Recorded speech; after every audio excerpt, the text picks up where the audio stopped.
Welcome to Pro Wrestling Inside and Out. We're going to be talking on this episode. We're going to be talking Southern Championship Wrestling, which was a wrestling company ran by Jerry Blackwell, and we're going to be talking about Pro Wrestling USA. I think we know what happened to Pro Wrestling USA. It didn't work out too well for anyone, for that matter. Let's go ahead and let's talk about Southern Championship Wrestling. Jerry Blackwell, tremendous big man wrestler.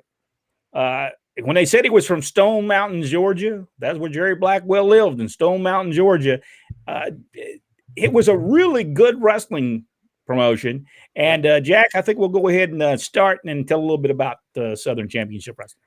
Southern Championship Wrestling was established in Georgia by Jerry Blackwell in early 1988. Blackwell, then a star in the American Wrestling Association, or AWA, had run shows under the AWA Georgia banner the previous year using talent from the AWA. One of its biggest shows was held at the Cobb Civic Center in Marietta and was headlined by Blackwell, Wahoo McDaniel, Sergeant Slaughter, the Iron Sheik, Kurt Hennig, Jerry the King Lawler, the original Midnight Express, Dennis Condrey, and Randy Rose. Condrey and Rose were scheduled to appear in SCW as the AWA World Tag Team Champions. However, the angle was dropped when Condrey was unable to appear. His place was taken by Comrade Busick and was introduced by their manager, Paul E. Dangerously, as Ravishing Randy and Comrade Busick, the substitute original Midnight Express. Blackwell eventually began promoting on a full-time basis with involvement from Joe Pedicino and others. The first event and TV tapings were held in January of 1988. The second TV taping, January 24th, was headlined by Bruiser Brody and drew 630 fans. Matches from these shows were first shown on a weekly syndicated TV program, Southern Championship Wrestling from Georgia, which aired live on certain TV stations. All right, that was my time. Now it comes up with the all-knowing David Meltzer of the Wrestling Observer, called these first tapings pretty lively and fun to watch indie show, and had better has had better caliber of wrestling than most indies. The first Southern Heavyweight Champion, gentleman Chris Adams, won the championship by defeating Buck Robley in a tournament final on June 25th, 1988 in Columbus, Georgia. The first Southern Tag Team Champions were crowned in a tournament final in that same year in Macon when Wildfire Tommy Rich and Ted Oates defeated Bob Orton Jr. and Dirty Dick Slater. The show was taped mostly at Miss Kitty's in Marietta, as well as occasional shows at the Memorial Gym in Rome, Georgia. Given the constraints of the NWA territory system, with the Southeast controlled by Jim Crockett Promotions and the national expansion of the World Wrestling Federation now in full swing, there was little opportunity for Southern Championship Wrestling to develop a larger territory of its own. The promotion was mostly limited to Southern Georgia areas, with regular shows in cities such as Alpharetta, Atlanta, Columbus, Griffin, Macon, Marietta, Georgia. Most of its television tapings took place at Gordon Clement's Alpharetta Auction Barn. Boy, that's a lot of words there. And Miss Kitty's Saloon in Marietta. Within the first 3 weeks, Southern Championship Wrestling was running between 5 and 7 shows every 2 weeks and sold out shows in Marietta at least 2 occasions. With Blackwell's connections to the AWA and to a certain extent various NWA members, the promotion sported one of the top rosters in Georgia Independent. Austin Idol, Akio Soto, Bob Orton Jr., David Sammartino, Doug Summers, Manny Fernandez, Boris Zukov was among the AWA veterans who appeared for the promotion, in addition to wrestlers from Central States and Mid-South territories. Other stars included Outlaw Joel Deaton, Nick, how do you say that, his name, Jack? Busick, Ranger Ross, Joey Maggs. I always like Joey Maggs. A great guy. Yeah. And Thunder and Lightning, Steve Lawler and Dino Manelli. Southern Championship Wrestling held the distinction of airing some of Bruiser Brody's final television matches before his 1988 murder in Puerto Rico. Southern Championship Wrestling television footage was used on Pro Wrestling This Week's Bruiser Brody tribute show that fall. Terry Funk, the Von Erich family, also made appearances on early TV tapings. Southern Championship Wrestling also had important backstage and on-air personality. Big Bill Drummo was introduced as the figurehead president. Randy P. Wee Anderson was one of his referees. Rhubarb Jones, a popular morning radio DJ in Atlanta, and Joe Pedicino served as announcers and were later joined by Rick Stewart from Central States Wrestling. A 22-year-old Paul Heyman, who was also working for Windy City Wrestling in Chicago, appeared as Paul E. Dangerously, alongside the original Midnight Express, Dennis Condrey, and Randy Rose. Before moving on to World Championship Wrestling, the feud with Jim Cornette and the new Midnight Express, Bobby Eaton and Stanley. I don't think they called them the new Midnight Express, did they? Yeah. I didn't think they did. Most important, Buck Robley returned to pro wrestling after a 4-year absence to become the promotion's booker. Southern Championship Wrestling also marked the final appearance of longtime NWA star Mr. Wrestling 2, who feuded with Robley before retiring in 1989. The feud began with Robley's surprise debut in the promotion by having himself sealed in a wooden crate. By the way, Buck Robley used that about 22 times in his booking. A wooden crate and delivered it to the ring while Mr. Wrestling 2 was being interviewed by Joe Pedicino. By the way, that is available on YouTube if you'd like to watch it. When the masked wrestler investigated the box, he was attacked by Robley. As booker, Robley introduced other creative ideas, such as a $10,000 slam battle royal held at the Marietta Civic Center. SCW's talent pool and popular television program, in addition to limited national exposure via Pedicino's Pro Wrestling This Week, saw the promotion quickly rise to the top of the Georgia independent circuit. The number one outlaw promotion at the time was Jody Hamilton's Deep South Wrestling out of Marietta. Hamilton and his training facility had a working relationship with Jim Crockett Promotions and enjoyed the use of its stars. On the independent scene, both promotions competed for talent and shared many of the same wrestlers. Mr. Wrestling 2, for example, jumped back and forth between SCW and DSW during this time period. Within 2 months of SCW's debut, Dave Meltzer's Wrestling Observer was reporting a major war between the two organizations. Deep South Wrestling ran on Channel 69, which was a competitor against the station that aired Pedicino's Pro Wrestling This Week. The rival station had created its own Saturday night wrestling block to compete directly with Pedicino's show, but failed to challenge him in the ratings. For this and other reasons, such as Pedicino airing SCW programming, he and his co-host, Bonnie Blackstone, were drawn into the Blackwell-Hamilton War. In February of 1988, DSW parodied Pedicino and Blackstone on its television program with the following skit. They made fun of Joe Pedicino and Bonnie Blackstone. They did a skit with a guy in an easy chair pretending to be Pedicino, but getting stuck in his chair and needing help to get out. Blackstone was parodied as a total bimbo. Southern countered by showing a clip of the invader versus the assassin, with Pedicino saying, "This is the Puerto Rican assassin, because there is nobody named the assassin in the United States that can wrestle." A dig at Jody Hamilton, the group's headliner. You know, I never knew this happened. I didn't never either. knew they were doing this. Crazy. All right, Rodney. All right. Southern Championship Wrestling also poked fun at Crockett Promotion on occasion. In an appearance by Michael Hayes of the Fabulous Freebirds, he joked with Southern Championship Wrestling crowd. The NWA may be the major league, but their checks are minor league. The year-long rivalry between Southern Championship Wrestling and Deep South Wrestling ended when, following an in-ring injury, Hamilton sold off the promotion in 1988. Blackwell continued to operate SCW throughout the steady decline of the National Wrestling Alliance.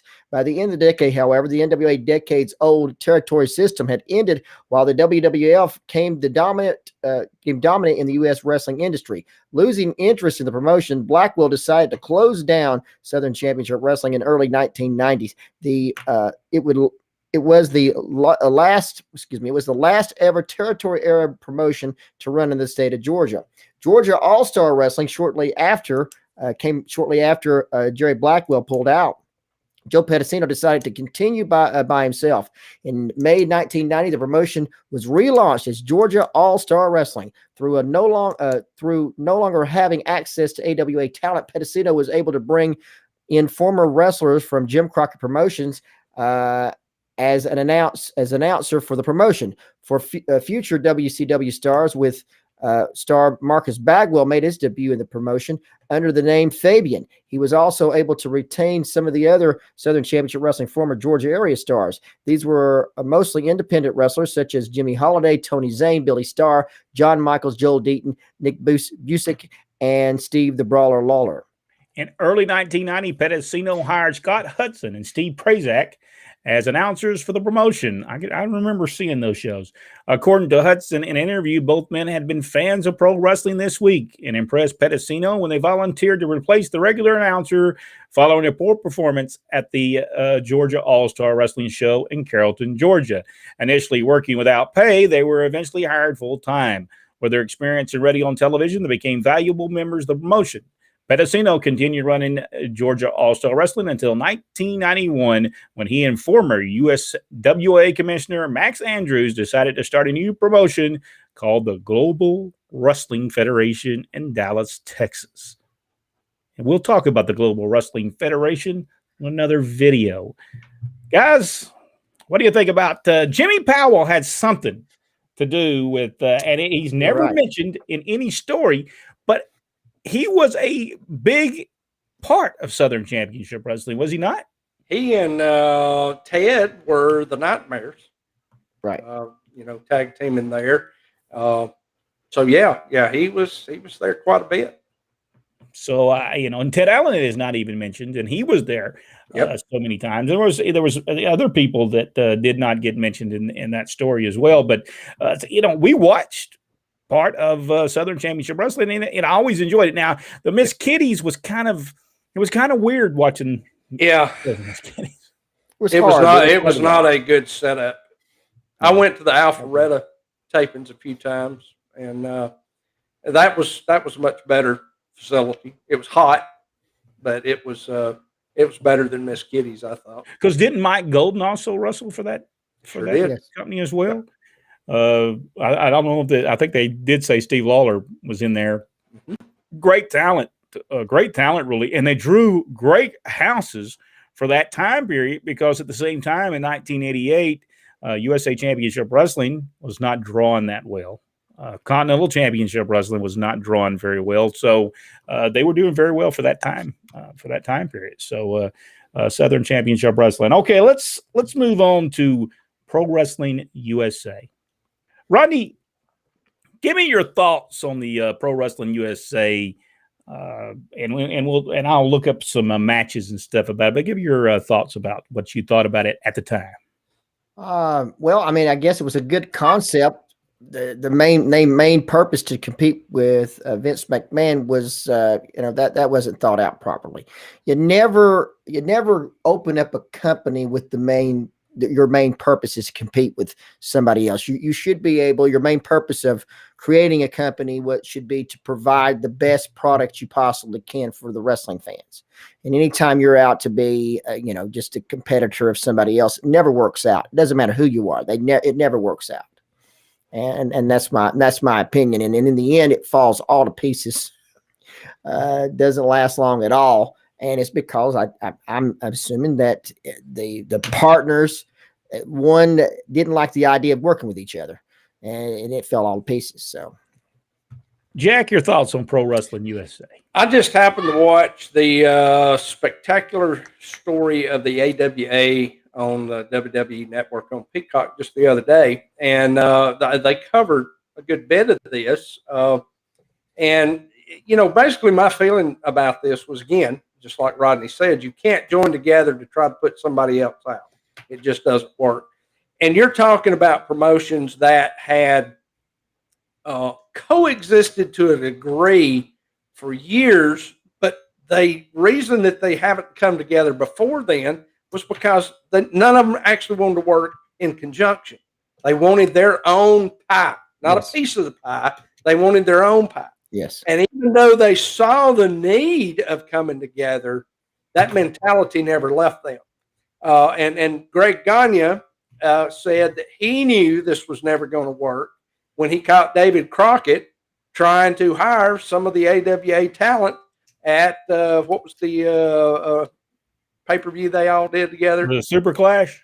Super Clash 3. And he said he caught them there trying to hire talent away from them. And he said, I knew right then it was never going to work. Of course, then you go into the controversy beyond that of the fact that Vern kept all the money from that. Nobody ever got paid. Jerry Lawler was cemented as the world champion, AWA champion, but that was also his last appearance because he said to this day, has never gotten paid for that and still has the original belt in his possession. So can't blame him for keeping it. Oh, no. But there was just a lot of discord, from my understanding, Vern never liked Southern wrestling. So, why he wanted to do a promotion that featured Southern wrestling, I don't know. Well, what is so amazing about this is that Jerry Lawler and Jerry Jarrett talked them into actually doing the first show in Memphis. Yeah.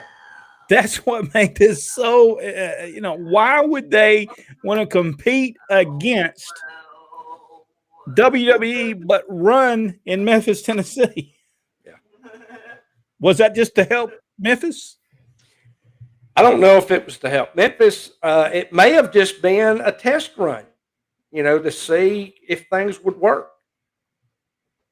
So let me read just a little bit of what I found out about a little bit about it. It said Pro Wrestling USA was a professional wrestling promotion in the United States of America in the mid-1980s. It was an attempt to unify various federations, including Jim Crockett Promotions, the AWA, and other members in the NWA. And as Richard Hood, one of our insider nation, he said by 1984, Vince McMahon began moves to take the World Wrestling Federation national and bought out Georgia Championship Wrestling. That was in total disregard to the NWA and its territorial system. Vince now had the national TBS time slot, and we all know how that went. That was horrible. It said, despite this move being very unsuccessful, McMahon was able to air the historic War to Settle the Score and Brawl to End It All wrestling cards on MTV, which I think were very successful for Vince McMahon. Am I right about this? Yeah. Yes. In addition, McMahon also still the most recognizable wrestling industry, Hulk Hogan. Now, I'm not for certain that is a true statement. I'm not for sure Hulk Hogan was recognized at the time as the most recognized. I think he became most recognizable, but I would still probably think Dusty Rhodes was probably more recognizable in 1984. What do you guys think? Yes. Yeah, absolutely. Because it really, Hogan didn't really reach his pinnacle, I don't think, until WrestleMania 3. So that was 87, right? I think it was. In a bid to counter the new threat, various promoters across America decided to co-promote wrestling shows. So here we go. First attempt, Jerry Lawler, Jerry Jarrett, later one of the promoters behind NWA TNA is what the story says. Vern Gagne of the AWA, the CWA, Ole Anderson of GCW, Jim Crockett Promotions, and other NWA promoters got together to co-promote wrestling shows nationally. This joint venture became known as Pro Wrestling USA. This loose alliance of promoters. Now, you got to remember that word loose is very, from across America, was served to act as a national federation. Pro Wrestling USA shows could boast, for example, AWA and NWA world title bouts on the same card. While at the behest of Jerry Lawler and Jerry Jarrett, the first show took place in Memphis, Tennessee. Pro Wrestling USA shows were promoted across the members' territories. Further, many Pro Wrestling USA shows were taped in East Rutherford, New Jersey, the heart of the former WWF territory. Now, I can see that happening. This was a serious attempt to undermine the WWF in its home turf at a moment of financial weakness. The peak of Pro Wrestling USA came in Super Clash. This is what they drew. And I did not know this, but they drew over 21,000 people for the first Super Clash. In Comiskey, is that how you say that? Kaminsky. On September 29, 1985, the card was headlined, and you can watch this. I think it's available on YouTube. I think you went Ric Flair versus Magnum PA for the NWA title, which was a very good match, plus Rick Martel versus Stan Hansen for the AWA title. The arrangement, however, would only remain existent for a few more months. Arguments between promoters, primarily Gagne and Crockett, because Jim Crockett wanted, just like Jack was talking about, Jim Crockett wanted to run the world, and he didn't want help from anybody. Crockett opted to leave the group, and within months, Pro Wrestling Shows would simply repackage AWA programs. Jim Crockett Promotions would expand nationally by itself and eventually be sold to Ted Turner. Nearly a decade after Pro Wrestling USA, WCW would eventually overtake the WWF in ratings. They would eventually do that. But there was a second attempt in 1988, and we remember this very, very vividly. In 1988, 3 of the Pro Wrestling USA federations made a second attempt to unify their federations. This second attempt would be made between Fritz Von Erich's World Class Championship Wrestling, Jerry Jarrett, CWA, and CWF and AWA. Rodney, you remember this because yes. David Woods was sent something for him to sign and to pay a little bit of the money for this. Am I correct? That is correct. And that was one of the first things we did when me and Dad, I should say Dad, went there, and I went with him. And we're sitting there, we're watching this video, and he asked us asked Dad what he thought, and then asked me what I thought. I said, "There's no way I'd put myself in that." I said, they're not using any of our talent from there, but they want to promote their show on our TV show. And I said, there's no way. There's no way. He said, well, I've already signed the deal. I said, well, I wouldn't have signed that. I said, that was I said, that to want to use your show to promote their show, basically, and to basically say that none of your talent is worth being on the show. No way. Absolutely no way. It makes you look small. And that was our conversation about Super Clash 3.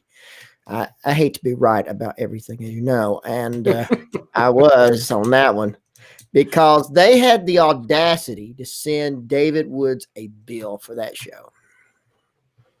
And they asked Dad what he would do with that bill. He said, I'd tear it up and throw it in the garbage.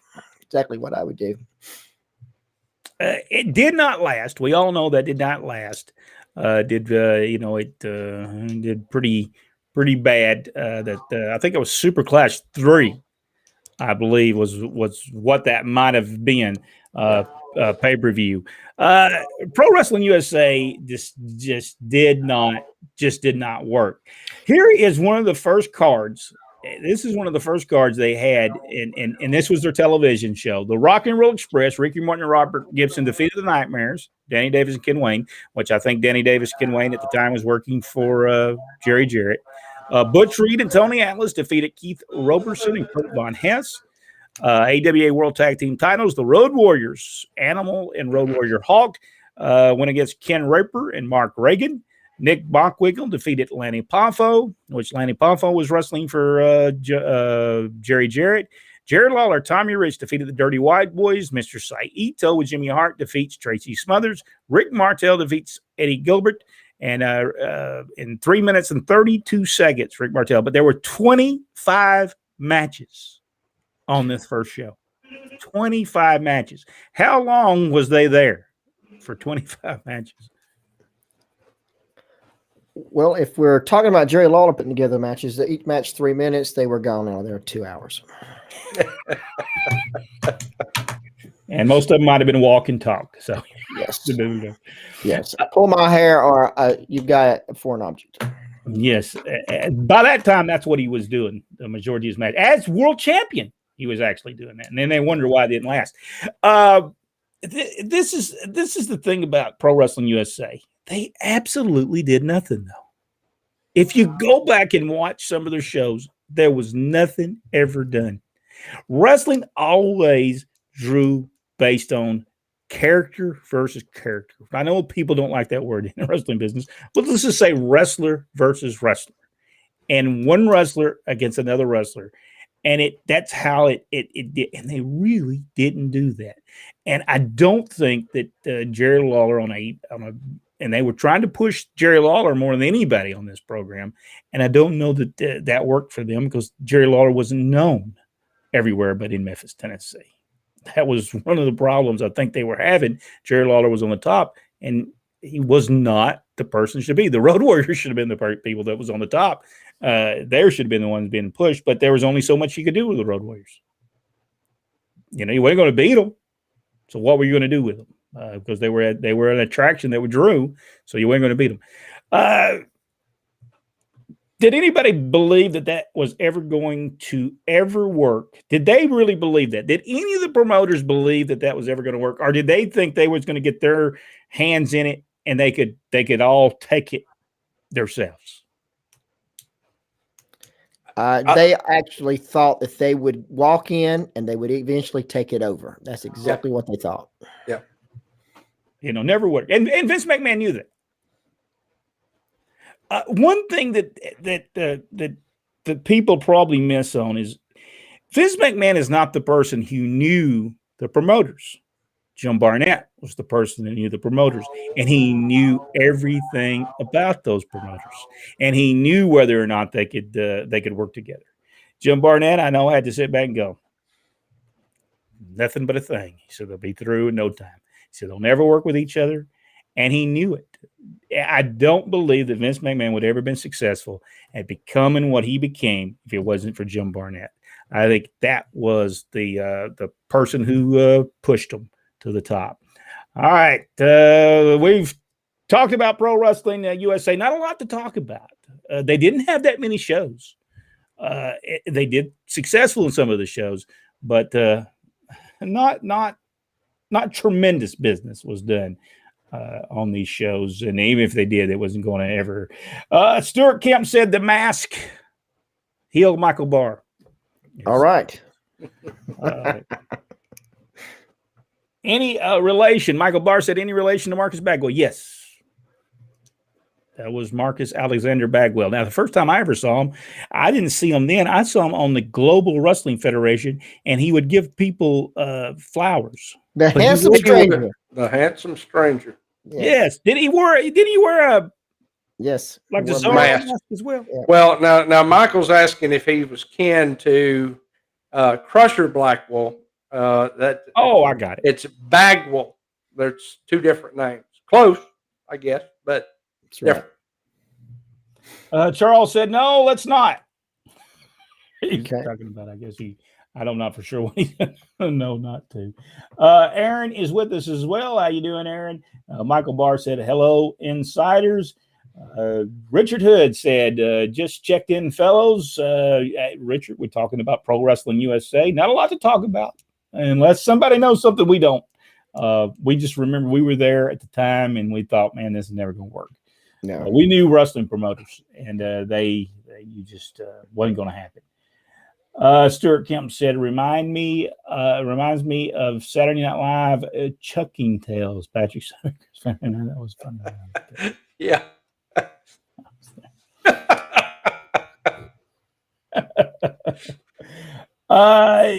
Richard Hood said they also taped at the Henderson Arena. That was a huge place. Did y'all ever go to the Henderson? Yes. Yes. In fact, I think I saw a show from there not too terribly long ago that was just posted on YouTube. Did you Yeah, ever that go was a Jack, to the Henderson Arena? I did. That thing was huge. Yep. You had to just put it in one little section of that building. I was going to say the reason I remember it is because we were in just one little corner. It only drew about maybe 250, Yeah. this huge building. Yeah, this place was huge. I bet that thing held 10,000 people. Oh, yeah. Oh, easy. It was huge, and the rent was pretty reasonable there too. It's like that international ballroom. Michael Barr asked whatever happened to Rick Stewart that accommodated with Charlie Platt. He passed away. Yes. Very good guy though, very nice man, and was very good at what he did. There's no doubt. Richard Hood, I don't know if you discussed it or not, but Jerry Blackwell was part of that promotion. Are we talking about we're talking about Southern Championship Wrestling? I'm guessing, Richard. Let's see. Richard Hood, I loved Superstars of Wrestling, WATL 36 from 8 p.m. to 2 p.m. But you know what? I think it hurt Atlanta to be able to draw because people could sit and watch wrestling. We actually was part of a Continental Championship Wrestling at the time, and we went to Marietta. Did all right, but nothing spectacular.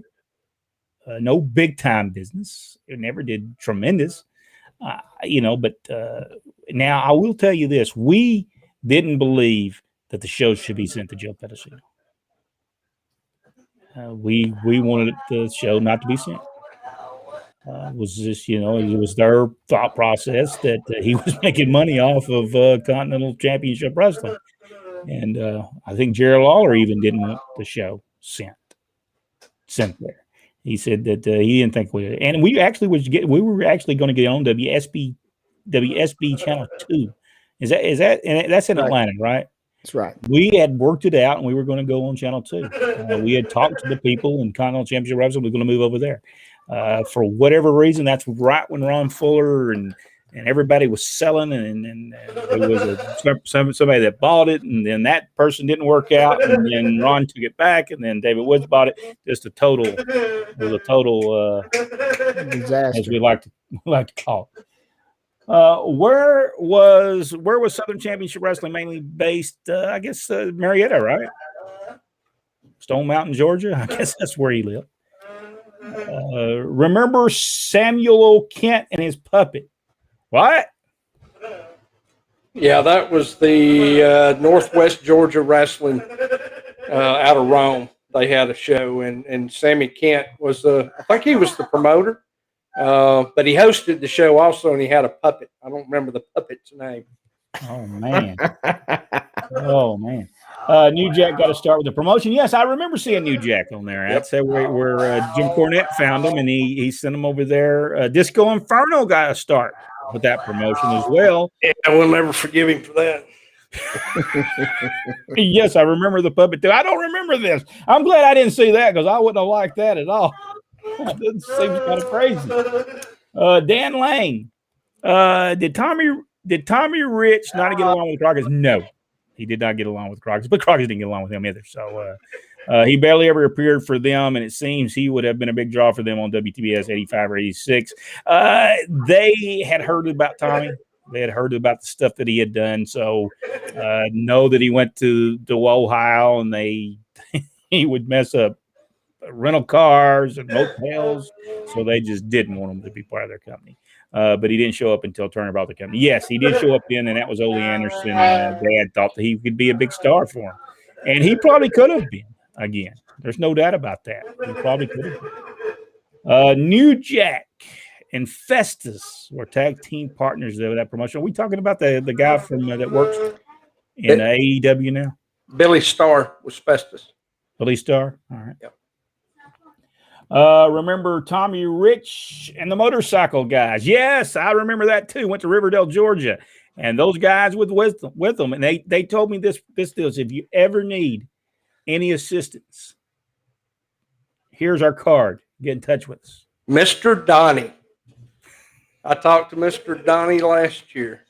Yeah, I enjoy that. Very nice people. Very nice people. Michael Barr, Jack is going to have nightmares punting at me being a heel. Payback, Jack. Richard Hood, Tommy turned on Scott Armstrong in that promotion. I said that. I bet they had some good matches. Yeah. I bet those were great matches. Michael Barr, was there a third promotion that could have stayed with WWF? No. Not at that time. No. Richard Hood, Rodney and the promoters got together because Vince was taking their talent. Well, they wouldn't have to take their talent if they paid them. Yep. Because Vince did not give you a guarantee. Mm-mm. But what people knew is they could draw money. The problem is Crockett kept Dusty Rhodes around way too long. Dusty should have been booking for about 2 years, and they should have got rid of him. They didn't have to get rid of him. Didn't have to send them out. See, my point is that they should not have tried to do the national thing. They maybe kept the national show, but they had bought all those. They bought the Mid-South. They were running in Florida. They could have sent that talent to one of these other divisions, and he could still stay a part of the company, and then a year later come back and had a whole new idea. But they didn't see that. They decided they're going to run the world and do it just like Vince did, and it ended up to their detriment. Well, they didn't have the people that Vince McMahon had. He was in New York City. He was with all the hobnobbers there. He had the syndication people. He had all that stuff. He had it all lined up where the Crockett's didn't. They didn't have them connections that Vince McMahon, because Vince got the connections through MTV. I mean, that's just all there is to it. He was so successful on MTV that he got all these sponsors that wanted to be a part of wrestling. So Vince did know what he was doing. There's no doubt about that. Sounds mostly accurate. I ran Athens every third Thursday night, and the spot shows during 1988. We had Rudy Zubrody the Thursday night before he was killed on Sunday. Blackwell was a good man. Yeah, I talked to Blackwell at the time. We were going to do some stuff with him through Continental Wrestling Federation. We had worked it out with Jimmy Powell and him, and we were going to work out an agreement to where the TV was going to be produced in Montgomery. And we had a whole deal worked out, but it just fell apart. Is it possible that a territory promotion can get as good as big as the territories? Yeah, I think they can. I think it can. I think it would take a while, but I do believe it could be. I think people are ready to see, and it shows. If you look online, you see so many of these independent wrestling companies just drawing tremendous crowds. Look at Wrestle South drawing tremendous crowds. SWE Fury in Texas drawing great crowds. There was one in Georgia, somewhere in Georgia, that just drew tremendous. So yeah, I think it's there. I don't know that you can run every week. I don't know that could happen anymore, because the ticket prices have to be $15 now just to be able to break even. What do you guys think? Oh, I agree. And I think if any show is going to be successful, they're going to have to get out of their head of being the next WWE. Concentrate on the area that you want to build and stay there and build that area and become a part of that community. We've talked about that so many times. That's what the downfall of Georgia Championship Wrestling was. They forgot about their fan base. They left that loyal fan base behind and started expanding all over the place. And it didn't work. Even in the process of them doing it, it wasn't working. But you get that ego involved of, I'm going to be the next Vince McMahon. Well, I wouldn't want to be the next Vince McMahon. No. And from what we're doing in Lafayette, all we're wanting to do is do Lafayette. But we want to have the best show that Lafayette's ever had. And there's been some darn good shows there. I've done a few. Yeah. So, but we're just trying to up the game to stay there. Not saying we might not do some other stuff here and there, but we ain't going far. No. No, we're not heading to California anytime soon. Well, and I had this discussion with the owner at Wrestle South. He was talking about, well, I want to start running 3 shows a week eventually and all. And I said, that's great. I think we can do it. I'm not going, but I can book a show from my recliner. I don't have to be physically there. Yeah. And Vince doesn't make all the towns, and most promoters didn't make all the towns, So I'm not going to. I'd like to see stuff grow, and I want to see a territory system come back. I just don't want to have to be at every show to make that work. Yeah, that's Richard Hood said, I heard Jerry Jarrett. I don't think Jerry Jarrett had anything to do with the money. I think it was all Vern Gagne. No, it was all Vern. I don't think he had I think he ran it all. So now probably the first Memphis show, Jarrett probably kept all the money. So that's the reason Vern kept it. And all those super class shows are available on the WWE Network at Peacock. Let's see. It became an issue with who was going to book the talent. I could see that. And who was going to over. I probably had a lot of DQs in that thing. Yeah. Michael Barr, so they needed a booker. Yes. They needed one person to run it, and that wasn't going to happen. Yeah. Charles said Blackwell brought in Luna. I remember sitting in the back and telling her about the matches her father, Butcher Fashawn, wrestled in Georgia in the 60s. I was a little older than her. By the way, Charles, is the J&J Center still in Athens? Is it still there? I always enjoyed going to that place, but boy, it was scary going to the restroom. It was dark back there. Michael, there were 3 different promotions with their bookers on each one of them wanting to book with their own talent. Yes. Nice belt behind you there, Rodney. Yes, that is the championship wrestling belt that we got for Lafayette. Let's see. Michael Barr. Rodney, do you know? Rodney, wait a minute. Rodney, you do know I think I'm often right, only to find that I was wrong on quite a few occasions. Well, on that particular Super Brawl 3, I was right on. I just tell you right now. I guarantee you I turned about 3 shades of red during that conversation. I bet you've never seen that on here before. I was more a fan either of Vern Gagne or announcer Larry Nelson. Now, I didn't like Larry Nelson. Did y'all like Larry Nelson? No. I thought he was horrible. Very kind of an abrasive personality too. Yeah, Stuart Kim did that. Richard Hood. There were too many headstrong promoters. Yeah, you couldn't use all them guys. They all wanted to. They all thought they were smart anyway. Every one of them. Jerry Jarrett thought he was tremendous, and he was so smart. And Jim Crockett thought he was smart. Vern Gagne thought they were smart. There was no way them 3 people were going to. You would have put Bill Watts in there. That you would have really had some bad blood going on. I think Bill Watts by that time had sold his. Yeah, he was out. I think he had sold it, so he was already out. But Brent, Jack, and Rodney, was it Paul Levesque? Is that how you say? Levesque. Married Stephanie and Shane. They helped Vince with the WWE.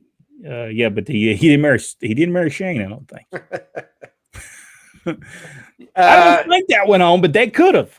No, I have heard it said that Vince was already grooming him to be in the position he was in. The Stephanie thing just kind of, I guess, sealed the deal in a way of making them even closer. But he saw the potential there, and I think Paul had long been lobbying to learn how to do things behind the scenes.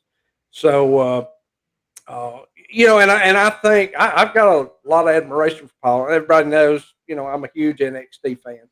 And, and that is his brainchild. And he puts a lot of love and attention into that product, and it shows. Stuart Kemp said he donated a shirt. I donated a shirt mailed to me by Bobby Blackstone to the Pro Wrestling Hall of Fame. I was living in Canada at the time, and I got a tape from Bill Apter. I enjoyed watching pro wrestling this week, though. I always liked the show. I thought it was very good. I think Les Thatcher was the first person that was going to do that because he sent us a tape one time, and he was going to do a pro wrestling this week type of show. I still have that tape somewhere that Les sent. Here's a card at 10-69. Sheik versus Mark Lewin, Bobo Brazil versus Guy Mitchell, Hell's Angels versus the Scuffling Hillbillies, Killer Carl Cox versus Ben Justice, Thunderbolt Patterson versus Jack Armstrong, Mike Lowry versus Dan Miller. Good card. Great card in 1969. Aaron, this is right. Moving to Dallas and neglecting the Carolinas on the big events had to hurt. Yes, I think it was stupidity. Yep. Yes. Stay in your own territory. If he would have stayed in his territory, he'd probably still be in business. Yeah. They running the world it cost a lot of money to run the world. Plus, Dusty talking them into buying planes wasn't too good. And I forgot who. It might have been Tully Blanchard. I was watching an interview, and he was talking about they were still doing good business in the Carolinas, but the profits they were making for there, they were blowing trying to run Nevada and California, and because Crockett wanted that image maintained, especially with the Horsemen. So they had private jets, they had those $1,000 a night hotel rooms that Crockett was paying for, unlimited bar tabs, the whole 9 yards. He said we were doing what we were told, but he said we were blowing more money than they could possibly be making. Yeah, that was ridiculous. Vern was able to run one of the shows from that promotion in Vince's backyard in New York. And Vern would have probably been all right to running against him. He was right there, so it wouldn't have been so bad for him. But Vince would grab the talent when they were in an angle drawing money. Well, that was their fault. They should have made sure they were under contract. I mean, they knew Vince was giving contracts, not that he was giving money contracts. Now, but he was putting people on. Now, Vern tried. The only person that I've ever heard of, the only person he ever tried to put in a contract was Hogan. But in doing that, he wanted 50% of what he was making in Japan and 50% of all his T-shirt sales. And Hogan was smart enough to know, hey, that ain't, no, I'm not doing that. So, he either he made the call or got the call from Vince around the same time. And so it was an easy decision for him. The building is there in Athens, but it's been several bars since 1993. I always enjoyed going there. I just remember Snake Brown being there almost every Thursday night when we were there. He's breaking my arm, referee. Just remember that every time. I meant Shane being Stephanie's brother, not that he was. I know. I was just playing with you, Michael. I got that. Stardust is what Aaron Stardust won. Whatever it is. I think Michael's mask might have slid down over his eyes while he was typing. That's right. I want to thank each and every one of our insiders for being a part of this. It's Insider Nation. For those of you who are watching this on YouTube, to be part of the Insider Nation, you actually go to our Facebook page, hit Become a Supporter, and you become a supporter, and then we give you all the information you need, and you can be a part of what we're doing here. We thank you so much for everybody that supports our channel, everybody that watches our stuff. We certainly do appreciate it. And just tell people about it. Let everybody know about pro wrestling inside and out. Jack, any final comments before we leave? Again, appreciate all you folks. Look forward to talking to you next week. Rodney? We'll see you next week. We'll see everybody next week. Thank you all so much. And we'll just close it as you'll see, we do not have an opening anymore. So we'll just close it with a video that we got that'll be on our website soon.